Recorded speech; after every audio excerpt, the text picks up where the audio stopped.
Pictures that we're seeing out of Maui this morning are devastating. Almost the entire town of Lahaina has been reduced to ashes after a wildfire sent people fleeing into the ocean to escape. Brooke Thomas is here with more. It's just heartbreaking what's happening there. Jen, it is truly heartbreaking. 36 people are confirmed dead on the Hawaiian island of Maui after fast-moving wildfires swept through the tropical paradise, causing chaos. And officials there are concerned that the death toll could rise. Lahaina is the most popular town on Maui. The fire died down overnight as the winds relented. Humidity also has gone up, which does help things.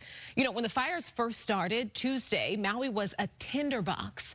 Conditions were extremely dry. The humidity was very low and the winds were whipping thanks to Hurricane Dora spinning just a few hundred miles to the south. And with winds blowing around 85 miles per hour, firefighting planes actually had to be grounded, making it, as you can imagine, even more difficult to fight.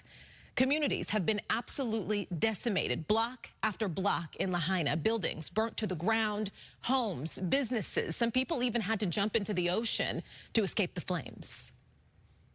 I was the last one off the dock when the firestorm came through the banyan tree and took everything with it.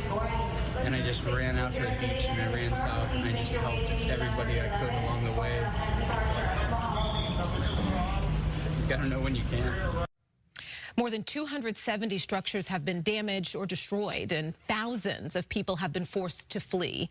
Look, right now, tourists are being told to just stay away from the island. It is just not the time for a vacation. Airlines, matter of fact, are flying people out.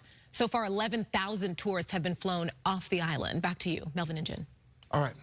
Gosh, just devastating. Brooke, thank you very much. Appreciate your reporting.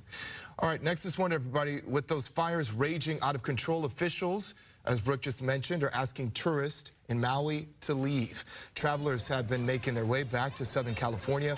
We talked to some of those folks as they arrived at LAX last night. They shared with us what they saw before leaving the island.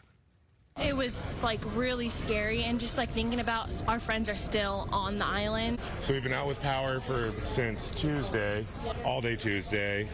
Struggle to find food. The hotel we were at, we were a little lucky. They did have a little bit of food on board, but they ran out like yesterday afternoon. Most people didn't have anything, and there were a lot of people really struggling. The west side was just, Lahaina area was just so sad to see. Officials say that the Maui airport was operating fully and airlines were dropping fares and also offering waivers to get people off the island. This is a scramble there. And Maria, you've actually been watching the conditions pretty closely. Yeah, I have. I don't know if some of you know this, but I grew up in Hawaii, grew up on the island of Oahu. I did spend some time on Maui, so it is really tough to see these images. I'm hearing from friends who were there, and they're hearing from their friends who are on the ground, and they're fearing that could be hundreds of people. I mean, there's so many people missing right now that number 36 is way, way low. So we do continue to pray for our friends and our ohana on Maui.